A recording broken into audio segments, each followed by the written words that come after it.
Kobe's wife is pregnant, and here's who the father is. Vanessa Bryant, the wife of the greatest basketball player the world has ever seen, Kobe Bryant. An icon, a legend, a man who earned his place in immortality through hard work, passion, and talent. And Vanessa, she was everything to him. His love, support, and shoulder to lean on. After his tragic death, the world watched her. How she stayed strong for their daughters. Back then, she made a public promise. I will never remarry. But today, a shocking story is spreading. Today, we're looking at TikToks that make you question reality. Does this video prove that Elon Musk was high in front of President Trump? It shows the world's richest man at a dinner party at Mar-a-Lago doing something baffling, balancing a fork and 2 spoons on one finger. Thank you to all the channel members for support. In May, I actually touched my highest view count ever. So for all the new people here, it says around 70% of you guys are not subscribed. So make sure to smash that subscribe button. As y'all know, the like goal for this video is 3,000 likes. We're on our road to 100K, so make sure to sub up, man. Let's go. So why does the internet hate Chris Brown? What's he done that's so bad? Well, let's talk about it. So you all know this guy, his name's Chris, and this story starts when he's 19, and he's already a famous singer at this point, and he's legitimately a very talented guy. And during this period, he just so happens to be dating another famous singer, this woman, Rihanna.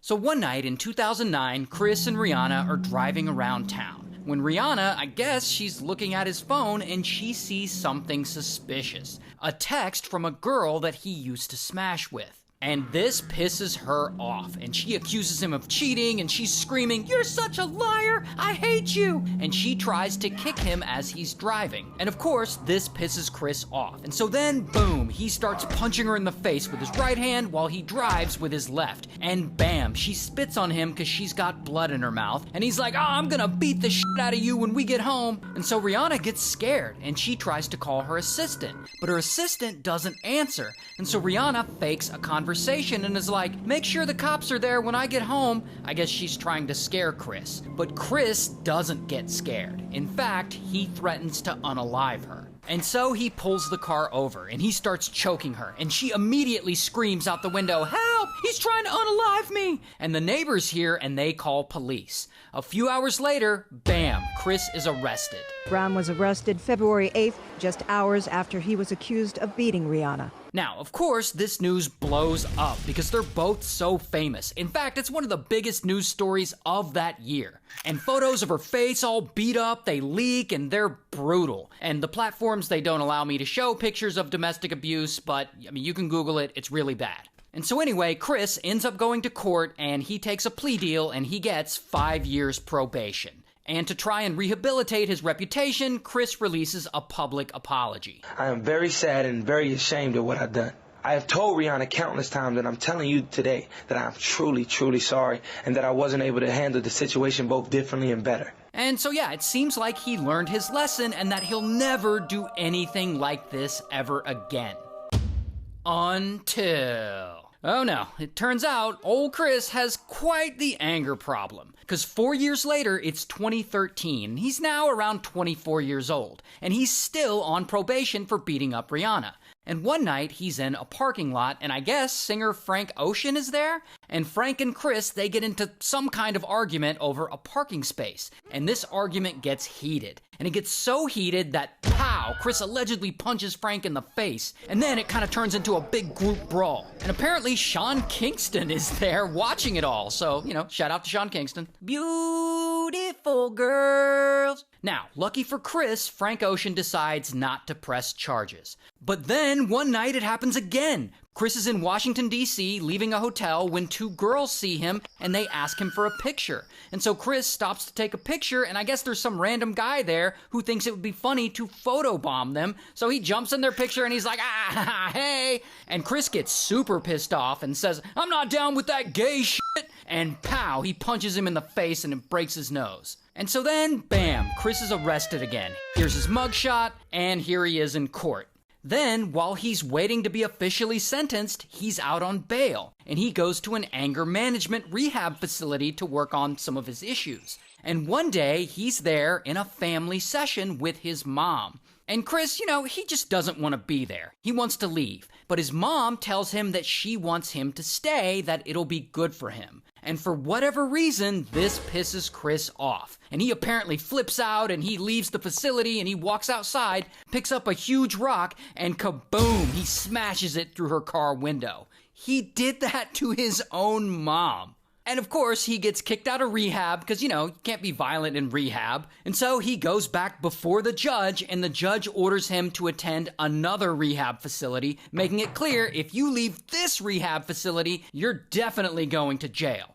So in 2014, Chris is at a new anger management rehab facility, and one day they're all doing a group therapy session, and the facilitator starts this exercise with the group. He's like, let's go around the room and everyone say something that you're good at doing. Chris, what are you good at doing? And I guess Chris is grumpy that day or something, and he's like, I'm good at using guns and knives. Which is not the best thing to say when you're in anger management. And of course everyone's like, what the fuck? And so anyway, boom, Chris gets kicked out of rehab again. And because of that, he has to spend 108 days in jail. Oh, but it keeps going. 2 years later, New Year's Day, Chris has a little party in his Las Vegas hotel room, and a woman there ends up taking a picture of him without his consent. And Chris, he gets real pissed off again, and he's like, pow! He allegedly punches her right in the face. And of course, she ends up filing a lawsuit against him, and Chris gets mad that she did this, and he posts about it on his social media. Obviously, somebody's looking to get a check or start some shit. I don't know this old-looking bitch. This bitch old, like dusty. She came to Vegas, she probably came to my room, it was too ugly to get in. Anyways, this drama ends when Chris ends up settling with this woman out of court. That same year, in 2016, Chris gets in trouble again because he had hired some kind of manager to help him rehabilitate his bad image. But one day, he allegedly gets mad at that guy and he flips out and he starts punching his own manager. And the manager ends up suing him, and once again, they settle out of court. And so bro just keeps going. Like, you can see a pattern here. Over the years, he's accused again and again and again of assaulting people and essaying many different women, including one time in 2020 on Diddy's yacht, where he allegedly essayed a dancer he met there. Because, Chris and Diddy were apparently friends. In fact, since that first incident with Rihanna back in 2009, there has never been a time period where he wasn't dealing with some sort of serious accusation or assault charge. But then we get to what's going on with him recently. So it's 2023, and Chris is around 34 years old now, and he's on tour in the UK, when one night he goes out to a nightclub in London.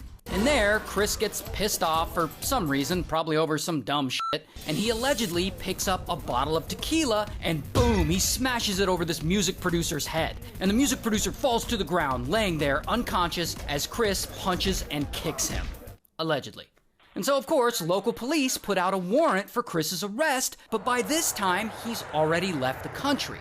And 2 years go by, and now it's 2025. And Chris goes on tour again, and for the first time in 2 years, he comes back to England. Once he's there, in his hotel, boom, police arrest him. And I don't have a mugshot for this, but I do have this mugshot from 2018, where he got arrested for apparently assaulting a photographer that I didn't even have time to get into that story. Anyways, as of right now, he's out on bail and free to go on his tour. However, if he is found guilty of this 2023 assault, he's facing up to 16 years in prison. Whatever is above anger issues, that's what Chris Brown has. Because why are you punching a lady for taking a picture of you, dude? You're literally a celebrity. I mean, I get it. It's an invasion of privacy, but like, dude, you're a celebrity. We officially might be cooked. Apparently, this picture online is going viral of this guy texting ChatGPT like it's his girlfriend. Now, apparently, this picture was taken by some dude riding the subway. And he said, guy on the subway this morning talking to ChatGPT like it's his girlfriend. Didn't realize people like this actually exist. We are so beyond cooked. And if you pause the video real quick and just read what it says, the guy was right and it's not looking too good. Now, obviously, a lot of people were clowning the guy But there was also people who were understanding and showing him support, saying things like, men have to find support where they can get it, judgment free. And it's so crazy how ChatGPT can hold a conversation more than some real life people though. Listen, I think talking to ChatGPT is one thing, but dating it is a completely different thing. At the end of the day though, it is a free world, and if it's not hurting anybody, people can do whatever they want. Does this video prove that Elon Musk was high in front of President Trump? It shows the world's richest man at a dinner party at Mar-a-Lago doing something baffling, balancing a fork and 2 spoons on one finger. That woman next to him watching on is Siobhan Gillis, the mother of 4 of his children. In another video taken that night, White House Press Secretary Caroline Leavitt stops by to chat, but Elon ignores her, captivated by his spoons. Elon, what the hell are you doing? It happened in March, but resurfaced on social media after a New York Times article last week claimed Musk juggled drugs and family drama on the campaign trail. He was taking so much ketamine that it was affecting his bladder. This is what drugs do to your brain, goes one snarky reaction to the video. Even the Secret Service looks embarrassed, goes another. Elon is firing back. I'm not on ketamine for blank's sake. I do not take drugs. The New York Times is lying. I tried prescription ketamine a few years ago. It helps with dark periods, but I haven't taken it since. Dude, I'm pretty sure Elon has Asperger's. I mean, maybe he was off of something, but I don't think so. Kobe's wife is pregnant, and here's who the father is. Vanessa Bryant, the wife of the greatest basketball player the world has ever seen, Kobe Bryant. An icon, a legend, a man who earned his place in immortality through hard work, passion, and talent. And Vanessa, she was everything to him. His love, support, and shoulder to lean on. After his tragic death, the world watched her, how she stayed strong for their daughters. Back then, she made a public promise. I will never remarry. But today, a shocking story is spreading. Vanessa Bryant is pregnant, and not just that. The father is allegedly none other than Kobe's best friend, a man who shared the court, hotel rooms, highs and lows with him. A man Kobe trusted. Many noticed Vanessa and him appearing together more often, but no one suspected this. Insiders claim they've been in a secret relationship for months. The pregnancy isn't a mistake, it's a plan. They want a child together. Those close to the family say Vanessa has finally found peace, that she suffered for a long time, and now, for the first time, she can finally breathe. But the public isn't so forgiving. Fans are divided. Some support her, knowing everything she's been through. Others criticize her, saying she broke the promise she once made to the world and to Kobe. This is how Stephen Hawking died. Stephen wasn't supposed to live long. At 21, doctors told him he had ALS and 2 years to live. His body shut down, but his mind, it kept going. Faster than anyone could predict, he became the voice of black holes, time travel, and the edge of the known universe. All from a wheelchair through a computer. But near the end of his life, something felt off. No more conferences, no more public appearances. He was working in total silence. Then, March 14th, 2018, the same day Einstein was born, Hawking was found dead in his home. Quiet, peaceful, no struggle, no warning. And that's when the whispers started. There was no autopsy, no press release with detail, just natural causes, and the story moved on. But days later, a paper surfaced. One he had been finishing right before he passed. It wasn't just science, there was a theory about proof of the multiverse, parallel realities, alternate timelines. It scared some people. The strangest part, the final version of that paper was published after he died, exactly as if someone wanted his voice out there, just not him speaking it. So was his death really just nature taking its course, or did he finally discover something we weren't meant to know? Your brain is creating your reality. You'd fail at beginner tasks like walking, let alone advanced skills like ping pong, if your brain shows you what was really in front of you. Let's slow down time and see what happens when you try to hit this ball. The light passes from the ball to your eye in nanoseconds, but it then becomes electrical impulses that are only processed after 100 milliseconds. This means your brain can't show you where the ball is right now, only where it was. 100 milliseconds seems like nothing, but try and hit the speeding ball this way, and you'd miss it every time. So instead, your brain takes its location, speed, and direction and creates a fake ball. It also makes multiple predictions of where the ball will be, sending orders to your muscles for a range of scenarios, and ultimately decides on a single most likely future. By the time you see the ball and decide to hit it a certain way, your body has already hit it back. Even when it comes to your emotional reactions, your brain is constantly making predictions about reality. To find out what's really going on, watch our full video. A man tossed a Coke can into the polar bear enclosure, but the bear picked up and drank. The crowd gasped. Someone caught it on camera, and the footage went viral within hours. Overnight, The zoo became a tourist magnet. People flew in just to witness the incredible animals everyone was talking about. Lions that never roared, gorillas that walked a little strangely, and, of course, the polar bear that seemed to love soda. Visitors left confused. The animals acted differently, but because they looked so real, no one questioned it. Until one day, a child screamed to his mother about the bear having a zipper. Suddenly, everything made sense. The unnatural movements, the perfect fur, the suspicious human stares. The truth was, the zoo couldn't afford real animals, so the owner came up with a wild plan. He hired people to wear lifelike animal suits and act like the creatures they couldn't afford. And somehow, it worked. The zoo fooled the world, and the man behind it became a millionaire, all because... Schizophrenia Simulator. What my daily life is like. Veterans, waves undulate. That's really cool. Look at the water. Hey, get out of here. That's these are my seeds. Hello, little squirrel. Friend. Nice friend. Oh, it's such a beautiful day. What's so beautiful about it? Watch out. My boyfriend. You don't know if that thing is gonna bite. Don't listen to him. He's so friggin' grumpy. Whoa, balancing like a circus act. Hello, my name is the tree. Oh, coming at you. You see that? Keep yourself steady. I am a tree. I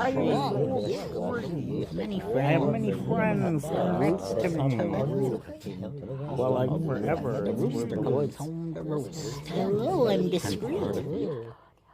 Oh, you get it on your pinky thing out and stuff. Oh, it's a consciousness. Just your hand out and they come out. Red light. Look at all the normies. Very peaceful at night. It's a lot scarier, a lot more peaceful than walking through a mall at night. What if your mind is actually not inside your body, and rather your body is actually inside your mind?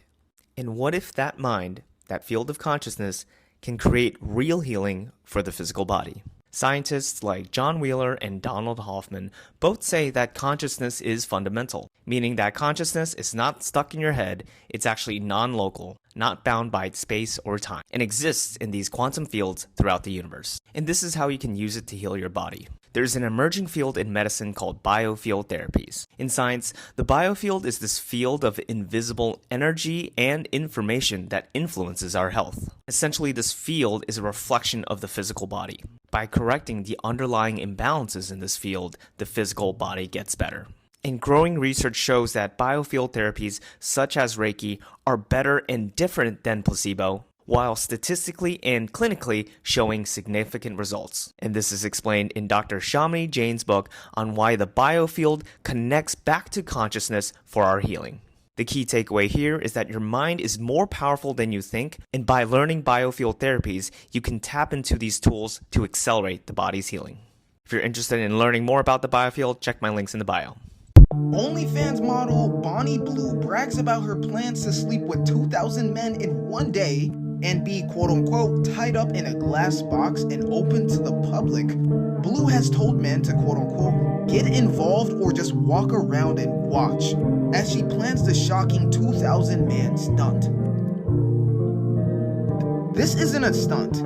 This is chemical warfare, and she needs to be stopped by the police. This is gonna be ground zero for a new STD, I guarantee it. Just look at the logistics. 2,000 fucking men, just 2,000 men. We don't know what they have, what they could have. So many variables there. But then she tells other men to either get involved or just walk around and watch. That is adding a variable of I don't know how many men. Because someone will get involved. She's saying this and someone will think, yeah, let me just get involved in this. Disgusting. Not knowing what those people could have. And I just read this again. A glass box open to the public?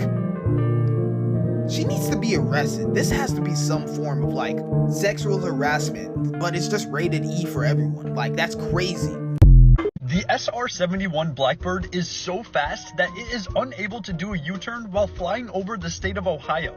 At its top speed of 2,400 miles per hour, it literally needs multiple states to complete a full UE. Just to make sure you're getting the picture on how fast this thing is, this military plane has 0 weaponry on it. It doesn't have guns, it doesn't have rockets, it doesn't have missiles. Why would a military plane not have any sort of weaponry on it? Because it's faster than every bullet or missile ever created. If it even tried to shoot at something, it would just end up shooting itself. It can get to any location on the planet in 59 minutes. 90% of all of its components are pure solid titanium, making it weigh 170,000 pounds. It takes so much fuel to get this thing off the ground that after just 10 minutes of leaving the ground, it has to refuel in the sky. Oh, by the way, this thing's not just an airplane, it's a spaceship with cameras on it. It can read the name on your name tag from 90,000 feet in the sky. On top of all of that, this airplane isn't even new, it was made in the 60s. A 5th plane was targeted during the 9/11 attack. It was saved by a fruit plate. Yes, a fruit plate. It is a crazy but true story. Watch TMZ Investigates 9/11, the 5th plane on YouTube. So this is what 30,000 hours of meditation does to your brain. And if you've ever been on the fence about meditation, this science will literally change your mind. A fascinating new study looked at the brains of advanced meditators who had been practicing for over 30,000 hours. And researchers compared these brains to non-meditators who were of the same age and demographics, all 65 and older. And not surprisingly, they found a huge difference. So typically, our brains shrink with age and stress. But the meditator group showed much more younger looking brains. Not only did they show improved blood flow and brain function, they also had much more brain volume in key brain areas related to emotional regulation, awareness, intelligence, and memory. And researchers say that these improvements happen because meditation literally rewires your brain. So the 3 core skills of sharpening your focus, dissolving limiting belief systems, and building compassion for yourself and others literally makes your brain younger. Key takeaway here is that meditation is simply more than sitting in silence. It's a powerful, science-backed tool that slows down aging, prevents disease, and helps you live a happier, healthier life. These are the most painful theme park deaths to avoid on your next trip. Number 1. A 17-year-old boy had an absolute blast at the Six Flags Park in Georgia. He was with his family and a group from his church, where he had a friend to tag along with him. He hopped on the Batman roller coaster where 32 people can ride at a time. He went through the ride and realized that he had lost his hat. Determined to find his hat, he and his friend looked for it at the bottom of the roller coaster. They both hopped 2 6-foot fences to get to the area where his hat is. Finally, after he found his hat, the boy was ready to return onto other fun rides at the park, until the roller coaster approached him at 50 miles per hour. Asia LeSean Ferguson was decapitated from the Batman ride at Six Flags. The fences they hopped over had signs stating that it was off limits and that it was dangerous. Nobody else was hurt when the boy was struck, and the ride was shut down after the accident, in respect for the family. Number 2. In Rosario, Argentina in 2013, 2 girls aged 12 and 14 were taken to an amusement park on a Saturday. Their uncle was a taxi driver and had gotten tickets from his job to celebrate Children's Day, so they went to the theme park and decided to go on a Ferris wheel called Around the World. The girls and the parents were waiting in line for the next ride to get on the Ferris wheel, and their turn was next, when suddenly one of the gondolas fell from above and crushed the 2 girls. A harness came loose and the gondola swung, then fell from 20 meters. Ambulances and patrol cars from the Rosario Police Department arrived at the scene, which confirmed 2 fatalities and 7 injured. This accident shocked the city once again after a gas leak killed 14 people the week before. 3 months after the incident, the manager of the international park was charged with negligent homicide. Number 3. In San Luis Potosí, Mexico, a 39-year-old woman was at an amusement park on the 22nd of August 2024. She wanted to go on a Ferris wheel and enjoy the view from the ride, and so she did. One of the people waiting in line decided to take out their phone to record the ride, likely to keep as a memory they were at the fair that day. Then there were screams coming from the line. A woman was hanging onto a gondola. She began to lose her grip and fell from 20 meters, hitting a beam and landing on her head.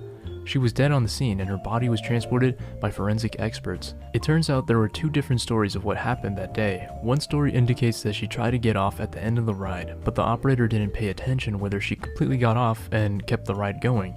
The second story states that she had been on the ride but the doors weren't closed properly and she ended up falling out the gondola that way. I wasn't able to find any source that led to any sort of negligence charge, only that the governor of the state instructed an investigation and support to the family of the accident. Number 4. A groundskeeper named Samuel Guyton is at work at the Six Flags amusement park in Georgia. He's doing his usual business, keeping the area clean, attractive, and safe for the customers to enjoy at the park. The 58-year-old man was getting his work done when suddenly a 14-year-old girl's leg hit him at 50 miles per hour. Samuel was below a roller coaster ride, and the dangling legs of a girl had hit him in the head. He was transported by paramedics to a hospital, where the blow caused his death from heart failure. Turns out nobody knew why Samuel had gotten into the locked and restricted area that was below the Batman ride at Six Flags, where the signs clearly stated no employees could enter at all times. Number 5. It was 1997 in Oklahoma at Bell's Amusement Park. A 14-year-old boy named Patrick Kurek was at the fairgrounds with his family. It was a day where the park was promoting a ride from the coaster for the cost of only 25 cents, so the place was packed. He decided to go on a roller coaster called the Wildcat, a roller coaster ride that could hold 4 people in a car and would have the basic components of an average roller coaster.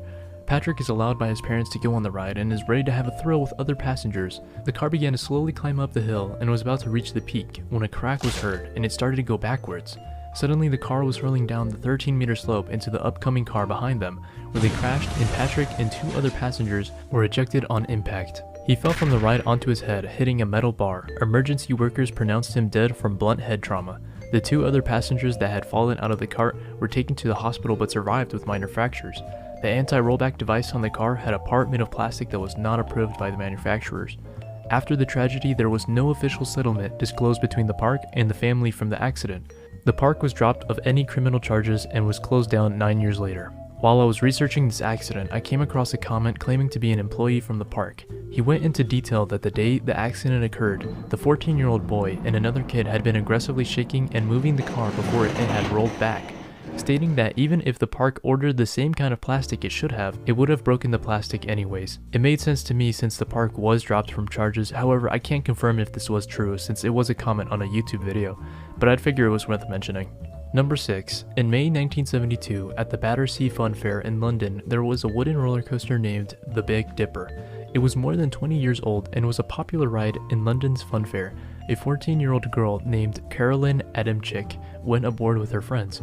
They hopped on the ride and were about to reach the peak of a slope when all of a sudden the hauling cable snapped. Now, the way this roller coaster worked is there would be a man in between the cars to control the speed of the ride, so even the man who was on the ride to control the brakes could not stop the ride from going backwards after the cable broke. The reason for this was because the brake mechanisms underneath the cars were defective and missing. The passengers initially thought he was part of the ride, but then they saw his face worried and panicking. They began to panic too. The train began hurling back, then turned around a tight curve where one of the 3 cars derailed, causing the train to fall 15 feet and to pile up onto each other. The other 2 cars rammed into the stationary train at the lobby area. 31 passengers were in the cars and 13 were injured from the crash. Medical personnel arrived and found 3 children dead at the scene. 2 other children were heavily injured and were brought to the hospital. However, they died after succumbing to injuries. This event is considered the worst roller coaster tragedy to have ever occurred in the world. Number 7. A 52-year-old grandmother was with her sister and 4-year-old grandson at Six Flags in New Orleans 2003 July 9th. She let her grandchild get on the Joker's Jukebox ride, a ride where 6 arms had 5 cars for kids to enter and spin around. She saw that her grandson's seatbelt wasn't on properly, so she went and tightened the belt for him. However, the ride began to initiate and spun towards the grandmother, bashing her head. She was thrown back and then hit again, but this time straight in her abdomen. She was rushed to Lakeland Medical Hospital, but was bleeding heavily and died on the way there. She had sustained a crushed pelvis and broken ribs where a bone fragment from her rib severed a major artery. It wasn't clear how she got so close to the ride before it was about to start, as there were gates to prevent customers from getting in the area. After the accident, the ride was closed for 5 days until it was reopened with additional safety measures such as mirrors for operators to view the area better and a pre-recorded message with safety precautions to announce before the ride. I wasn't able to find if the family was compensated for this accident. However, 20 years later, it was abandoned because Hurricane Katrina flooded the area, and the ride in 2025 looks like this. Number 8. In 1997, a senior class from Napa High School was at Waterworld USA Park in California. They talked about how they wanted to break a senior class record for how many people they could fit in a water slide at one time. This was because the school had a tradition every year where the seniors would have a final trip to enjoy with their classmates to a water park. The previous record set the year before was 60 people on a slide at once. They stayed at the water park as usual, having fun going down the slides with their friends until an announcement was made calling students from the high school to return to their buses. This is when they all gathered to the top of the bonsai pipeline slide, which stood at 40 meters above the ground. Multiple students maneuvered past the lifeguard and began stacking themselves on the slide. The lifeguard blew his whistle and demanded the students to stop, but they kept on flooding the slide. He called security to get students under control until a loud noise was heard from the slide. The fiberglass holding the slide tore apart and opened the students into a free fall over 15 meters. 32 students fell into the park below, landing on flower beds, bushes, concrete, and beams holding the slide together. The group of seniors were seriously injured. Customers and employees went to each student and performed first aid. Ambulances arrived and each teen was transported to 9 different hospitals due to the high volume of victims. 17-year-old Quimby Gilodi was the only senior that died from the fall. She sustained major head trauma and her chest was crushed, dying 45 minutes after the accident. The water park was not at fault for the incident because the water slide was not being used as intended. However, they still ended up paying over $4 million in settlements to the families to stop legal disputes. Now, why didn't the accident occur sooner if it was a school tradition to fit so many people in a slide? It's because the school usually chose a different water park that had slides mounted on a hill, making it structurally unable to collapse as it did at Waterworld. Number 9. In Edmonton, Canada, 1986, the largest indoor 3-loop roller coaster is located within a shopping mall at Fantasyland Park. The roller coaster was called the Mindbender, a ride where its top speed was 60 miles per hour with 4 cars that could hold 4 people. On June 14th, the ride was closed temporarily for 30 minutes to fix one of the cars by an engineer. After it was opened, passengers went on board to enjoy the ride. They were having a thrill for the first half of the ride as any other roller coaster should. Almost about to finish the minute-and-a-half journey, they began to hear noise coming from the last car. The last car had derailed off of the coaster's track and lost its wheels. The lap bars, the only thing securing the passengers safely on the ride, suddenly malfunctioned and raised up from the passengers' legs. This sent the passengers flying from the momentum on the ride. 3 of them were killed from the impact on the cement floor, one colliding with a concrete pillar. The only surviving passenger in the car, named Rodney Shako, shattered his legs, every rib on his left side, crushed half of his left shoulder, broke his lower back and pelvis. He was lucky to have survived, but he had been permanently affected by the accident, retiring early and taking painkillers and medical marijuana consistently decades later. He received an undisclosed settlement from the mall and still remembers his friend who died on the ride.